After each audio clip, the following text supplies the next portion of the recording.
एक लंबे समय पहले एक सुंदर सा गांव था। उस गांव में रंगैया और विमला नामक पति पत्नी रहते थे।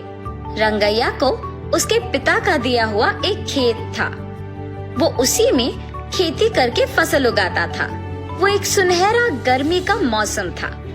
उसका फसल खेत में ही था, इसीलिए उसने फैसला किया कि फसल को जब तक खेत से नहीं निकालेगा तब तक वो खेत में ही सो जाएगा। विमला, विमला। हाँ जी, क्या हुआ?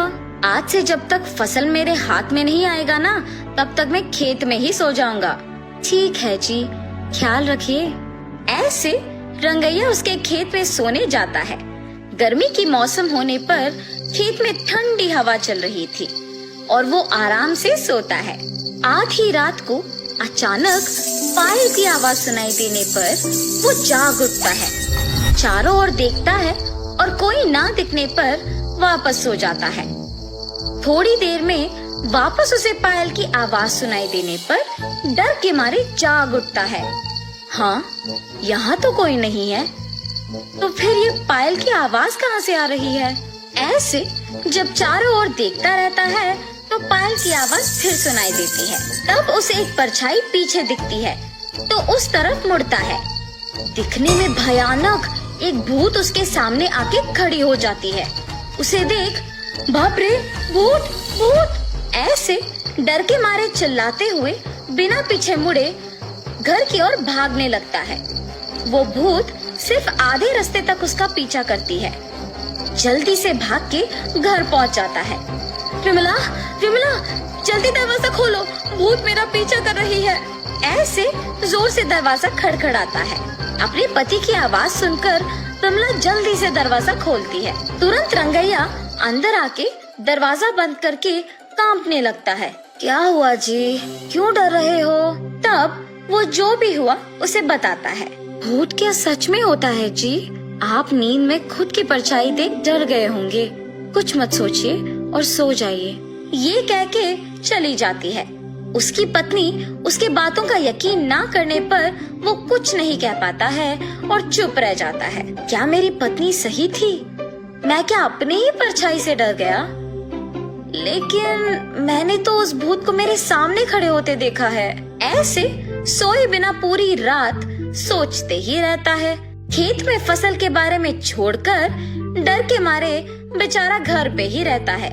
सुनिए, रात होने वाली है जी, आप क्या खेत नहीं जाएंगे?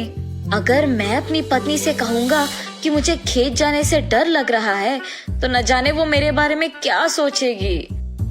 उस खेत में अगर सच में ही भूत है तो भी मैं नहीं डरूंगा, मैं जाके आऊंगा। ऐसे अपनी पत्नी से कह के उसके खेत जाता है। मेरे पत्नी से मैंने ऐसे बात किया जैसे मुझे कोई डर नहीं है, पर अभी खेत जाके मैं अकेले कैसे रह पाऊंगा? ऐसे डरते हुए खेत जाता है। घबराते हुए खेत के चारों ओर देखता है। अब तो खेत में कोई नहीं दिख रहा, पर शायद कल की तरह सोते समय में पायल की आवाज सुनाई देगा। ऐसे सोचता ही है कि उसके सामने वही भूत आके खड़े हो जाती है। कल तो तुम बच गए, पर आज मैं तुम्हें बचने नहीं दूंगी। मुझे कुछ मत करो, मैं यहाँ वापस कभी नहीं आऊंगा, मुझे छोड़ दो। तुम्हें छोड़ दूं? हा हा हा। ऐसे जोर से हंस के रंगैया को गायब कर देती है। सुबह हो गया, मेरे पति अब तक लौट के क्यों नहीं आए? ऐसे अपने पति का इंतजार करती रहती है, पर शाम होने के बाद भी जब वो घर नहीं लौट आए, वो सोच में पड़ जाती है। क्या खेत में वाकई भूत है? क्या उसने ही मेरे पति को कुछ कर दिया? नहीं, ऐसे नहीं हो सकता। पर मेरे पति कहाँ गए? मुझे जानना ही होगा। ऐसे सोचते रहती है। आज रात को मैं अपने पहचान के आदमी से खेत का चौकीदारी करने कहूंगी। अगर वो भी लौट के नहीं आया तो फिर इसका हल सोचूंगी। ऐसे फैसला करके विमला अपने पहचान के एक आदमी को खेत की चौकीदारी करने भेजती है। पर जब वो आदमी भी सुबह लौट के नहीं आता है, तब घबरा के सोचने लगती है। क्या मेरे पति की बातों के मुताबिक वहाँ एक भूत है? जिस आदमी को मैंने चौकीदारी करने भेजा, क्या उसको भी भूत ने कुछ कर दिया? अब मैं इस समस्या का हल कैसे ढूंढूंगी? ऐसे सोचकर खेत को जा रही थी जब रास्ते में उसे एक तितली कांटों के बीच फंसे हुए नजर आती है। उसे उन कांटों से आजाद करते ही वो तितली एक देवता के रूप में बदल जाती है और उसके सामने प्रकट होती है। ये सब देख विमला आश्चर्यचकित हो जाती है। एक साधु की श्राप के वजह से मैं एक तितली बन गई। मुसीबत के समय में तुमने मेरी मदद की है और इसी कारण मैं देवता का रूप वापस पाई हूँ। इसके बदले में तुम कुछ भी मांग सकती हो। ये देवता तो मेरी मुसीबत का पक्का हल निकालेगी। मेरे पति को उस भूत से आजाद करने के लिए मेरे पास सिर्फ ये एक मौका है। ऐसे वो उस देवता को सब कुछ बताती है। उस भूत से मेरे पति को बचा के उस भूत को हमेशा के लिए हमारे खेत से भिजवाने का हल बोलिए माता। ठीक है, मैं जो कहूँगी वो कर सकोगी ना? हाँ, जरूर करूँगी। ऐसे कहने पर देवता विमला को एक मंत्र बोलती है।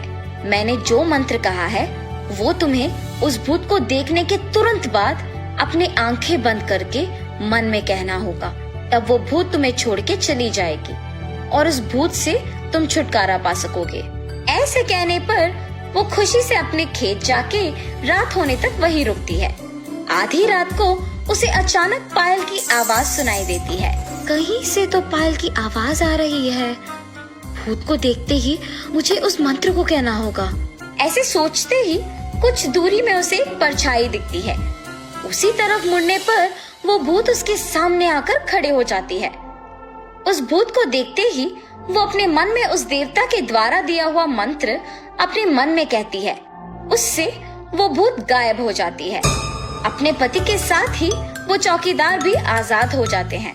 उस भूत से छुटकारा पाने के लिए सभी विमला का अभिनंदन करते हैं और सभी खुश होकर वहाँ से घर चले जाते हैं। उस खेत से भूत का चले जाने पर रंगैया आराम से खेती करके फसल उगाते हुए खुशी से जीता है।